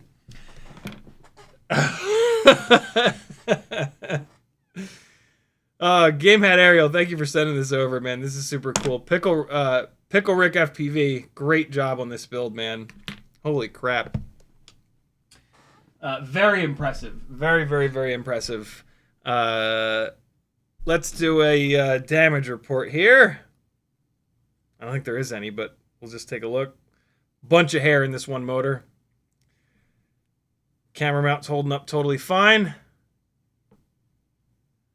All Rennie motor screws are accounted for. Yeah, good to go. Look at all this hair. Look at all this purple hair.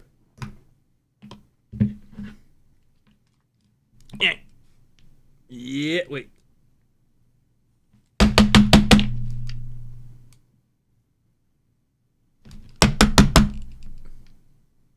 Works every time. Look at it all. Look at all that hair is dragging around. I should have cleaned that out between those last couple batteries. Yeah, man, it's good to go.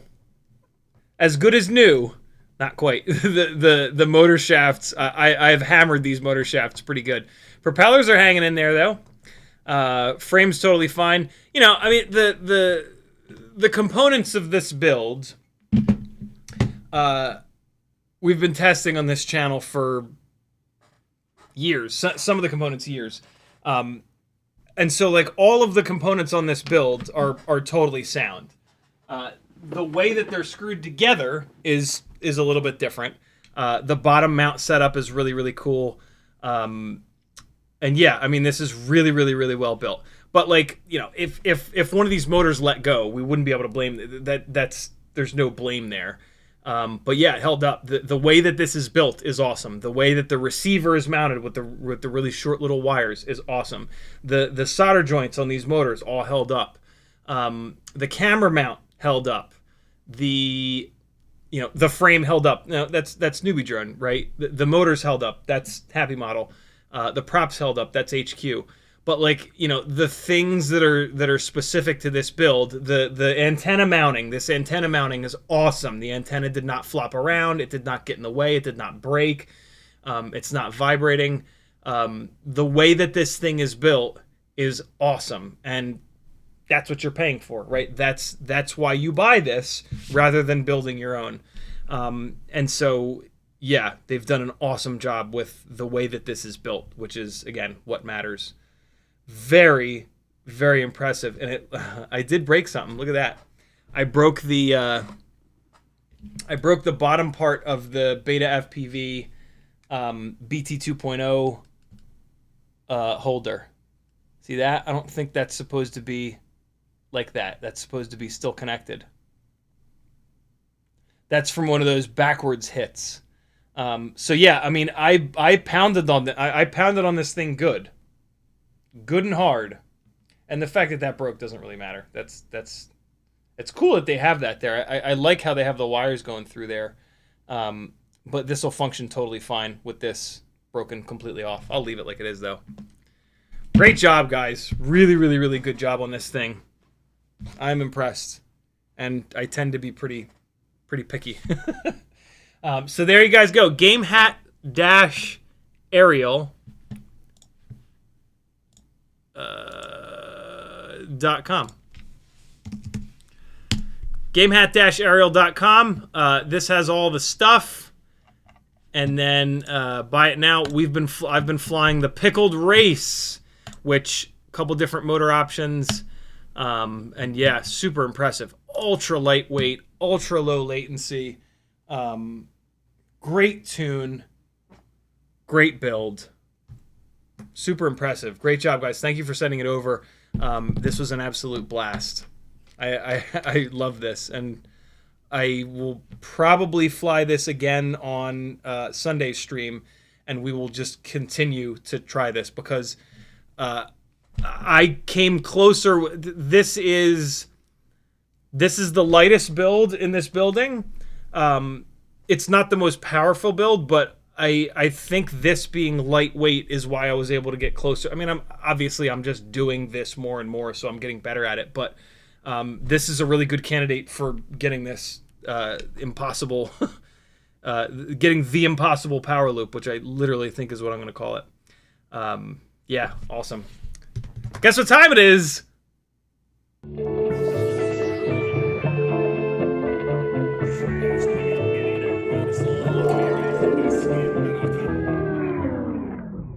Check out my mailbag, friends. This is my order from Pyrodrone. We've got some stuff in here. I bought the rest of their Azure 2540s. These are the most powerful tri-blade 2.5-inch propellers. And you can't have any because I bought them all. I think GetFPV still has them in stock, but I bought all of them that Pyrodrone had. I got the blue, I got the red. I think I got 2 packs of the red. Yeah, so they are now sold out. You're welcome. A bunch of 7042 bi-blades. These are actually for my buddy Seneca. These clear ones for his wings. But I figured, what the hell? I'll get myself a set of the black ones. I have a set of 7-inch glide arms that I'm going to be dicking around with at some point here. And so I figured it'd be cool to have a giant set of bi-blades. Looks like I got 3 packs of the red ones. I got a couple more of these M2 by 2 millimeter spacers, threaded spacers. I think Pyrodrone is the only place that has these. These are awesome.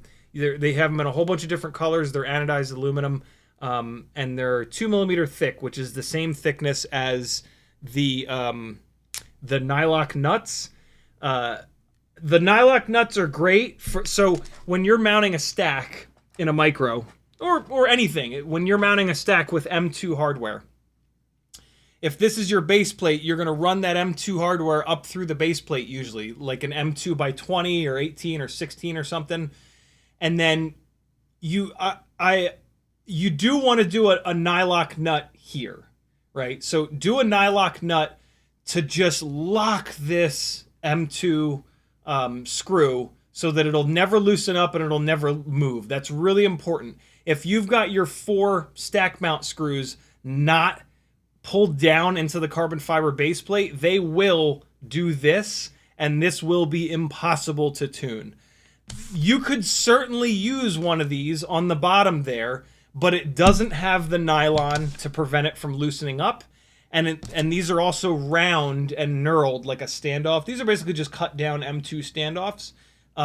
And so in order to tighten these down on the bottom, you're going to have to grab them with like needle nose pliers, and that's going to ruin them, and they're going to look like hell, and it's just silly. So on your M2 stack mounting, run a nylock nut, in my opinion, down against the carbon fiber, and then you're going to put your ESC on there, and then you're going to use one of these. And you can put one of these down to hold the ESC down and to space the flight controller up a little bit. That's what I love with these things. They have them in a ton of different colors. You can actually see them when you do that, right? That bottom nut kind of disappears, so the fact that it's all, you know, a fancy color doesn't really matter. But yeah, these, I love these between flight controllers and ESCs. These are also kind of fun below a digital VTX, but same kind of deal. It's a little bit safer to run a nylock nut down there if you want it to look pretty. These are pretty cool for that. But yeah, Pyrodrone sells these. They're really cheap. Keep them in your toolbox. They're super nice to have. You'll find a use for them for sure. I got a Betaflight Air 65 version 2 in black because I was really impressed by it. It's a little bit lighter weight than the Newbie Drone Cockroach V3, and it's got little bits of plastic on the bottom to prevent the metal motor screws from hitting against stuff. And I really like that. So like if I crash this on top of like a fancy car with like fancy paint, it's not going to leave a tiny little mark in the paint because it's got these little raised plastic things. So yeah, this is a great frame. If I have a rig that I'm not going to use the hooks that the Cockroach V3 frame has, I'm going to use this frame. I do have an extra red one. I'm going to put this with the red one. There we go. I thought I ordered a bunch of these pyro battery straps, but apparently not. There's only one. That's okay. I think I have a whole bunch. I'm still finding propellers from when I crashed on the desk. Seneca also got these two gigantic motors.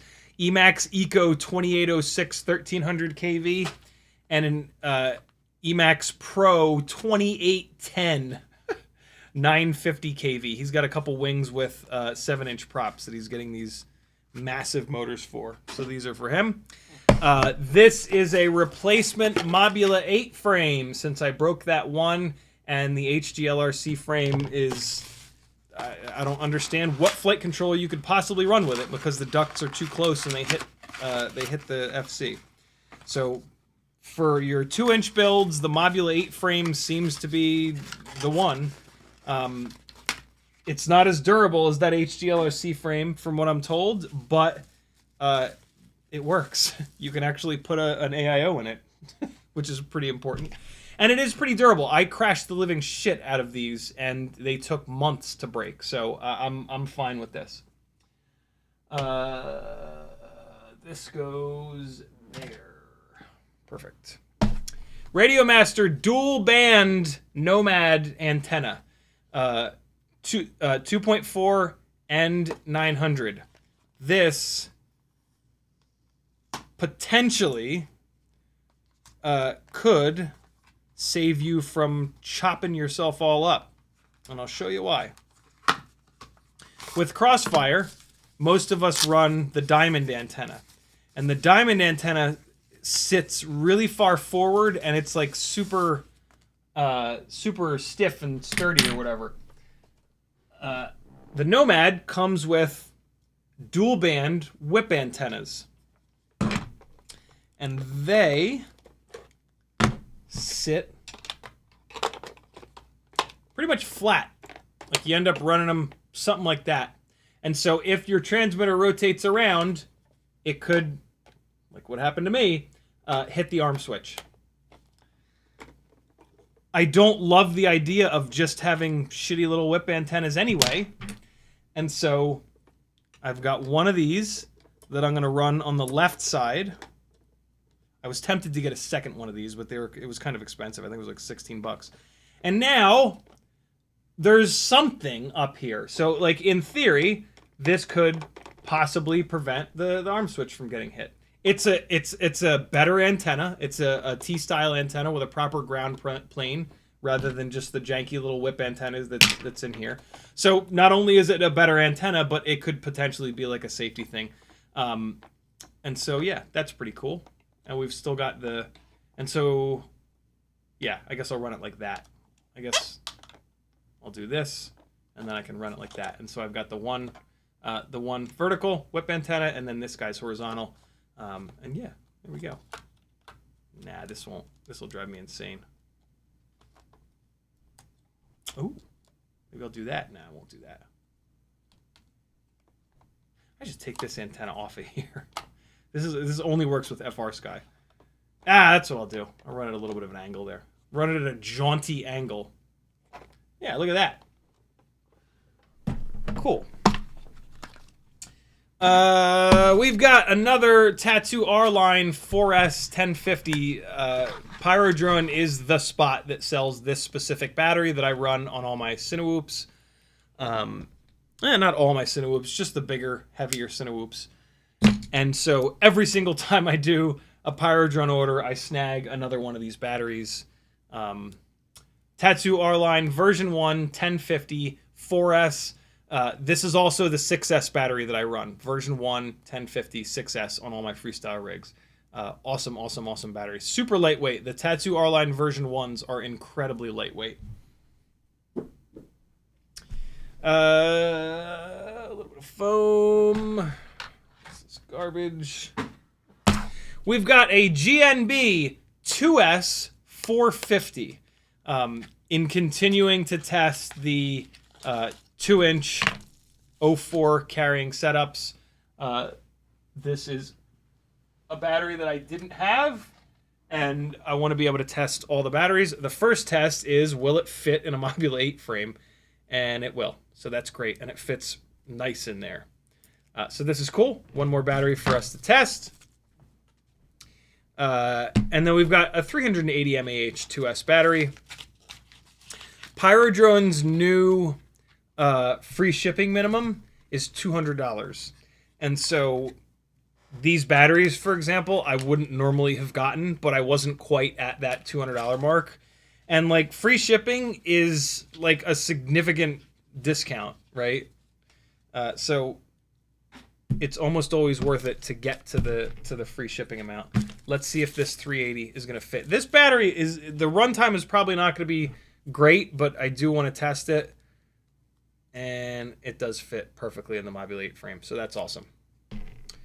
Cool. So 2 more battery options. Give those a shot, see what the runtime's like, see what the battery sag is like with them. AMAX 2305.5 1950 kV Superleggera. These are the ultra lightweight motors on my ultra lightweight 590, I think, gram, all up freestyle glide, analog freestyle glide. I didn't have an extra motor. I bought 4 of these motors just to see if I liked them, and I do. And I hadn't, when I bought these motors, I hadn't done a Pyrodrone order since. And I think Pyrodrone is the only place that has these motors. These motors are 23.5 grams. Unbelievably lightweight, and they have enough power for a lightweight build like this. So, yeah, very cool. I don't know how they are durability-wise, but I'll let you know, because I am going to be... That rig is in the little on-deck circle here. Something happened to it the last time I flew it, and so yeah, I got to get it fixed, and I'll get it up in the air. But I'm super impressed by these motors. It's wild to have a sub 600 gram 5-inch freestyle build. Really cool stuff. I'm going to leave it in the box here. That's fine. It's fine. Last but not least, the whole point of this order, the one thing that I was doing this order to buy, is the Tune RC Poly F405, I think is what it's called. This is the AIO that I'm going to be using once my broken 04 light comes back to me from DJI Care, or whatever the hell they're called, to put into my frame that Ryan Harrell very generously helped me with the design on, and cut for me, to build a probably like 220 gram like big power 3-inch rig with 4K, and this will actually be my first AIO based 3-inch rig, which is kind of scary. I always build them with 20x20 stacks, but yeah, I've heard such good things about this AIO that I'm kind of excited to do this. I'm also excited to get this frame up in the air, because it's been in the works for many, many years. Look at that green PCB. Wow, this thing looks great. Yeah. Everything's lined up really nicely. Awesome. Oh, it's got one of those cool ground pads on it that's like 3-dimensional, where it like connects the different layers, the different ground layers. That's cool. I've seen that once or twice before. I think CL Racing does that too. This is clean, man. Very cool. Tune RC. Craig with a $10 super chat. He says, great stream tonight. Thank you. Thank you for the support. It's beautiful people like you that allow me to keep doing this full time. And by doing it full time, I can do a pretty good job at it, I like to think. I'm excited. I'm excited with this. So this is it right here. I got to figure out what motors I'm going to do. But this is the frame. Squished X. Split base plate, removable arms, devil horns to protect your motors, nice and lightweight.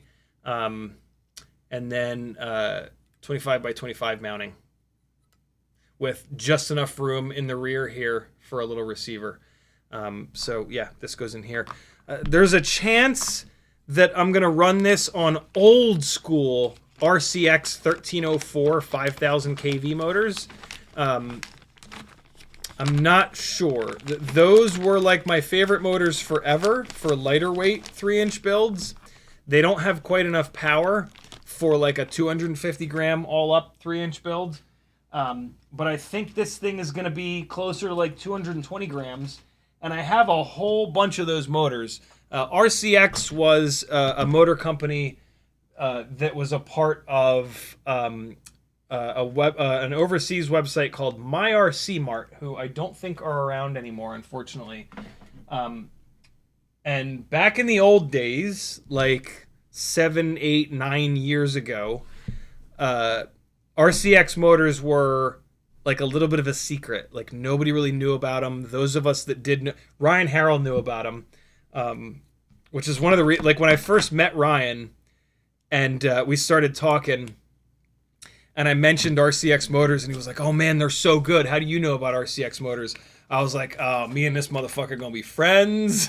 It was just like a little kind of nod, like, "Wow, he knows about RCX motors. He must be an absolute fucking nerd like me." And so, yeah, I can like count on one hand how many people back in the day I would say RCX motors to, and they'd be like, "What the fuck is that?" I'm sorry, I can count on one hand how many people I would say that to, and they'd be like, "Oh yeah, I know what an RCX motor is." Their motors were a little heavy, but they were really tough. They were just really durable, and they made good power, and they were super smooth. They did not have a lot of cogging, and so back when tuning was significantly more difficult, you could actually get a good tune on them. And yeah, great motors. I wish they were still around. Let me get caught up on chat, and then we're gonna shut this mother down. It is after 9 o'clock already. Where are we at here?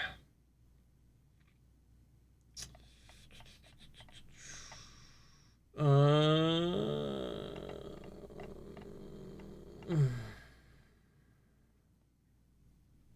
are we at? Oh boy, I'm super behind on the chat. Holy cow. Here we go.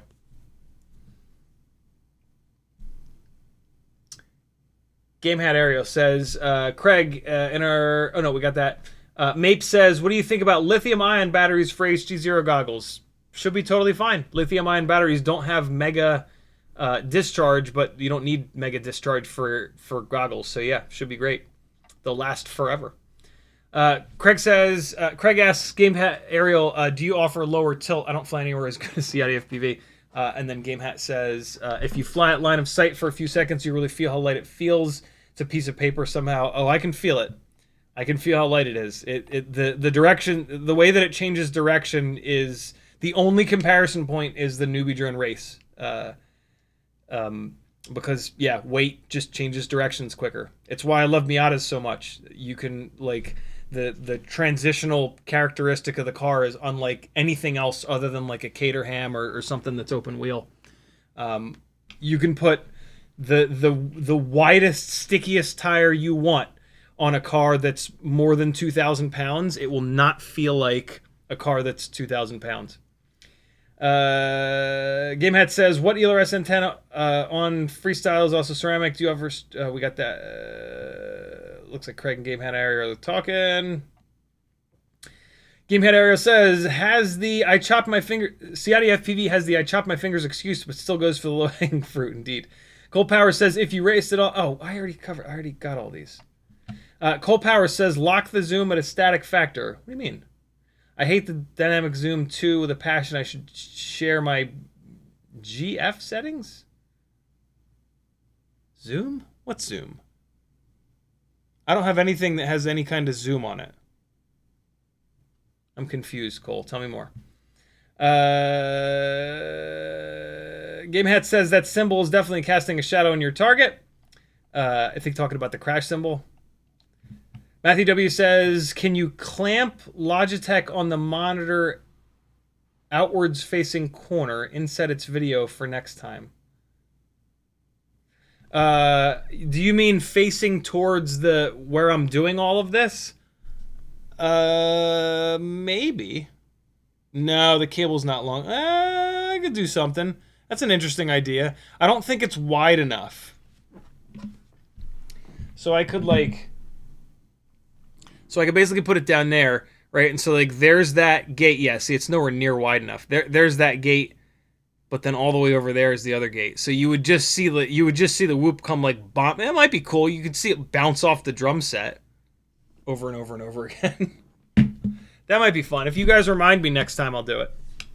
I can probably like run it under the desk and like just kind of put it on the back of the desk, I think. Cole Power says, fine, I'll start my own live stream with Blackbox and racing. What do you mean? Jason Levin says, so close. Cole says, you should regularly rotate your motors so they wear evenly. One of the things I like about the frames that the only ding on having the hooks on the frame is that like you want to put the hooks in the back of the frame and then it's harder to rotate. With like the light AF frame and the new Air 65 V2 frame, you just unplug all the motors, pull your stack up, rotate the stack 180 and drop it on, and that's like the super easy way to rotate the motors. I test so many different motors that I'm always like pulling the stack out of one frame, putting it in another. But if I'm ever like needing to work on a rig and I remember, I'll do that. I'll just take it and rotate it. Gamehat says, do you have any new batteries you can charge up for later? I think a brand new battery will make it LOL. I don't, but these lava batteries are fresh. Like they've never been over discharged. They're as fresh as it's going to be honest. Gamehat says the ORT is custom shortened. Nice. Very, very cool. It's the exact right length. Uriel says, you must be happy with that product. Yeah, these guys did an awesome job on this thing. Gamehat says, if a motor goes in the first 7 days, we would take care of it. That's pretty awesome. Cole Power says, break off that tab and throw some E6000 on it. It's a great idea. Gamehat says, E6000 will fix that up. The Freestyle, we leave the back of the plug on for durability. Very cool. And Gamehat says, thanks so much for the review. My pleasure, man. This was an absolute blast, man. Super, super, super good work. Project Mockingbird's in the house. He says, does anyone like toilet tanking their battery? I certainly don't. I like doing it so I can do a heavy front lean forward on the start line, but damn it, it's a pain in the ass to run toilet tank. Yeah, I've tried toilet tank so many times over the years, and it either shifts around, which changes the center of gravity left to right, which is awful, or like on 5-inch rigs, the battery just gets ejected and then your quad is gone forever. And then you don't have to worry about ever toilet tanking again because you've learned your lesson. But yeah, I don't like the toilet tank battery solution. There are just too many problems with it.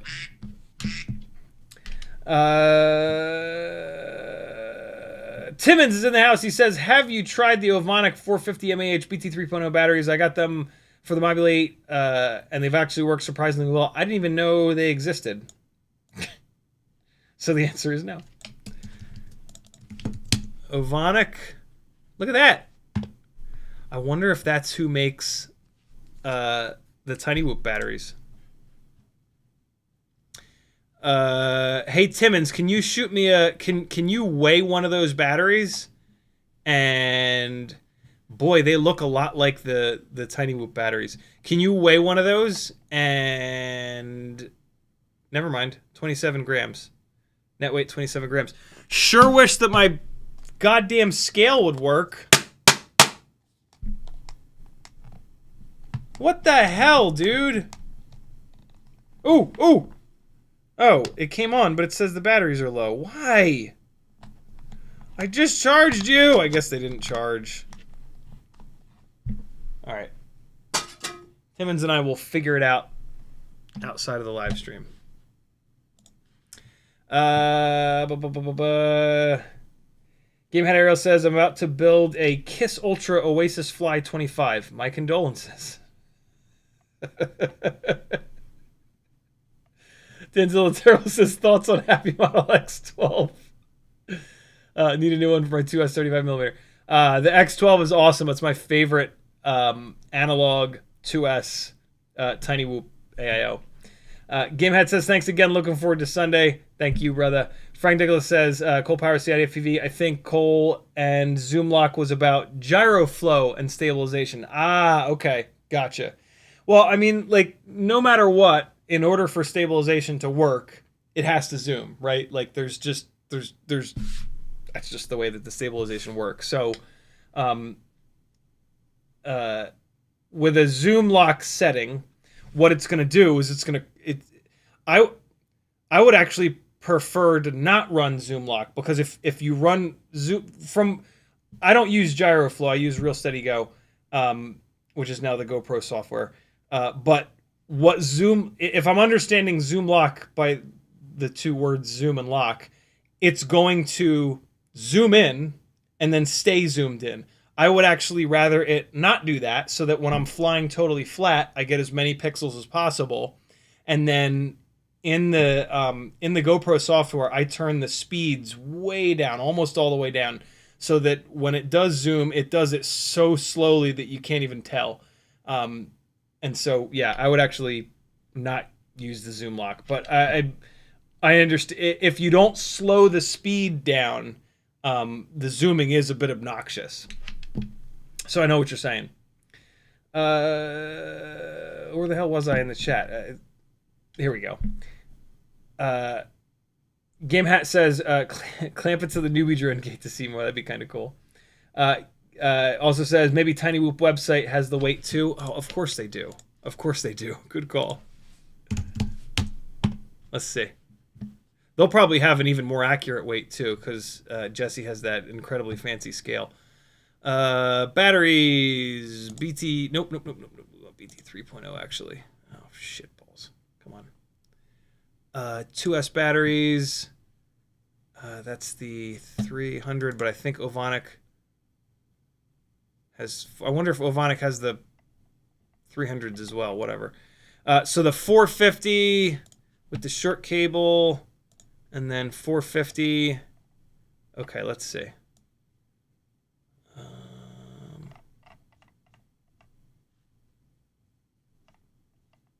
There we go. Weight, 23.8. 23.8 versus 27. Jesus. Okay, so they're almost certainly not the same thing. Wow. Well, that's a big difference in weight. 23 versus 27. Jeez.